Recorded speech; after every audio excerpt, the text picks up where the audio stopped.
You mentioned in your first book that the negative connotation attached to Brahmins was the impact of the Protestant movement in the European society.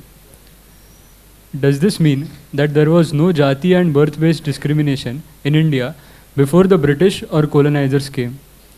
You have also mentioned that the colonizers' racial approach had an after effect on our understanding of caste and the way it has been portrayed. In this light, what difference should we bring to our understanding of caste?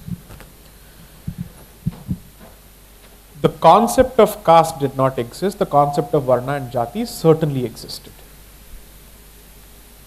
Caste has a very specific, let's say, connotation. Jati and Varna are unnecessarily and without basis conflated with caste. Citing scholarly literature, especially Nicholas Dirks, I have pointed out that the word caste comes from casta, which is Portuguese. And why Portuguese? Because they were the first, among the first colonizers, not the British. And therefore the role played by the missionaries, which is both the Portuguese as well as the French, in recording or let's say creating an ethnography of Bharat, and how that ultimately becomes useful to the British establishment in creating divide, is something they've presented. Now let's answer the straight question that you've put. Does the existence of Jati and Varna prior to the entry of the colonizer not point to discrimination? I would clearly make the statement that it translates to stratification, it does not translate to discrimination. Stratification is not the same as discrimination. Nobody has been able to conclusively prove that the concept of untouchability has existed in 5,000 years or 7,000 years. They don't have any evidence to show that. What is the timeline from which untouchability starts, and how you end up conflating the treatment of Shudras with the treatment of untouchability or the treatment of untouchables, fundamental flaw in the argument. Shudras were not untouchables. They are not supposed to be treated as untouchables. That's not the argument at all. You've had Shudra kings. You have stone inscriptions where even Reddys call themselves as Shudra kings who are worshipping the feet of Vishnu. And therefore they'd be treated as Shudra Kshatriyas, SK. So it's not Chaturvarna entirely, it translates to 16 classifications.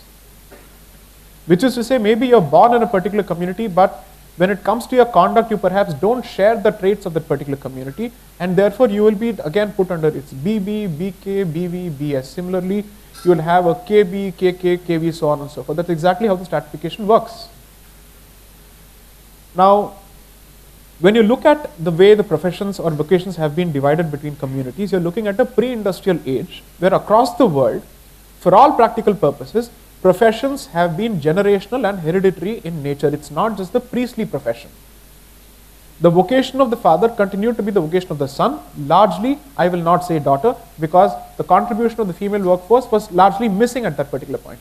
So when you're looking at a pre-industrial age, you're also looking at not just, let's say, not too much of cross-pollination between communities in terms of professions. You're also looking at the serious absence of the female workforce except in the farming community. Okay. Both these, let's say, issues have to be handled hand in hand. Second,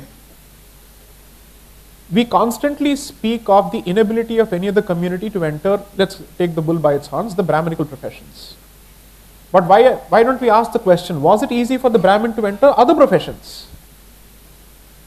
No wonder that travelogues are written specifically to show that while there is a Chaturvarna system, notionally they say there is a Brahmin in each profession, which is to say that there is a person who is recognized as the expert in each subject, and no other person is expected to or is permitted to enter that particular profession. It's not limited to one particular priestly profession.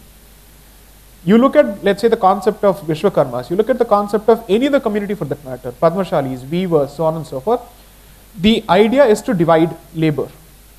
Now, the question becomes slightly more complicated when you ask whether it is relevant to the current day.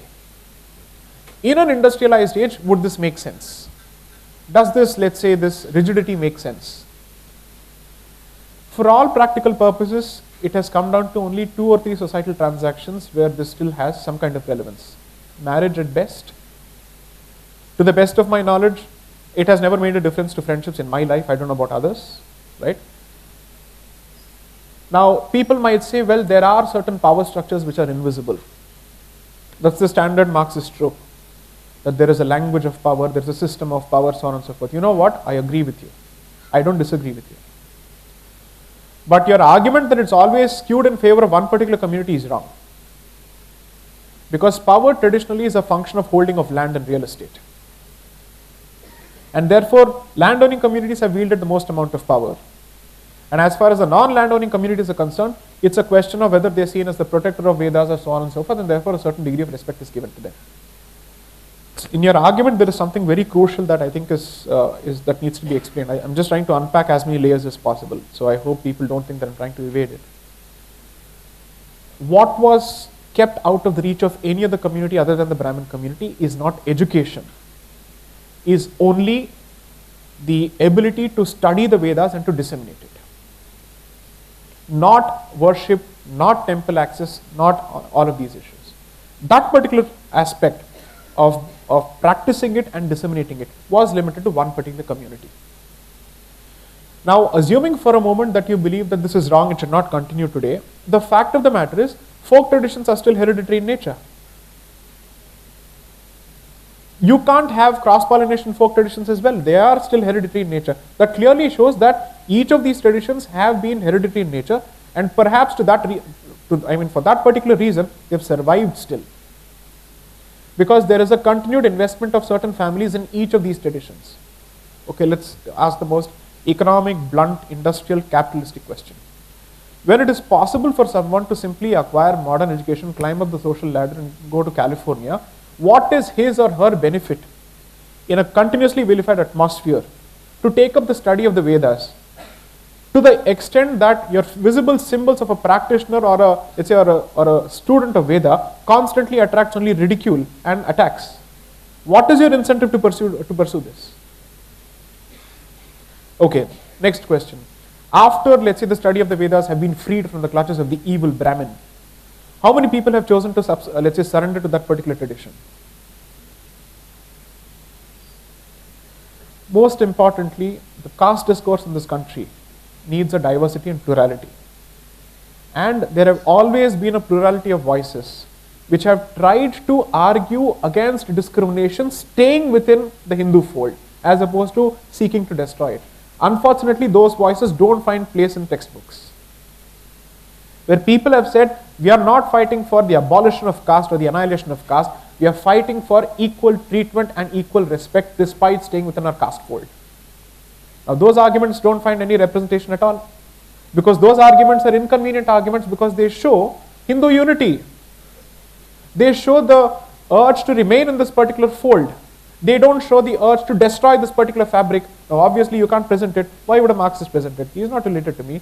He has no love lost for Hinduism. He is not going to present it. So, I think the job that people like me have taken upon ourselves is you have been showing only one side of the coin, and that too it's a heavily fabricated and distorted version of the coin, which you have sat and created in a few universities. Let's bring the evidence to the public record first. Again, one thing that I would certainly want to caution you about is that I'm not asking for dissing of all sorts of Western academy on Hinduism. I'm not saying that, because a lot of people have done justice to Indology. They may not share your commitment or your dedication to Hinduism because they're not Hindus. But in terms of presenting the evidence, they've done a fantastic job of it. So, one of the reasons that I cited Nicholas Dirks is that he takes up caste as an issue, and for over a decade he has worked on it. So, 92 to 2002 he has worked on it. He has cited he has published multiple papers, but all of his efforts culminate into this brilliant book called Castes of the Mind. And the reason why the book is titled Castes of the Mind, anybody who's followed the caste discourse and the politics of caste in this country will tell you this.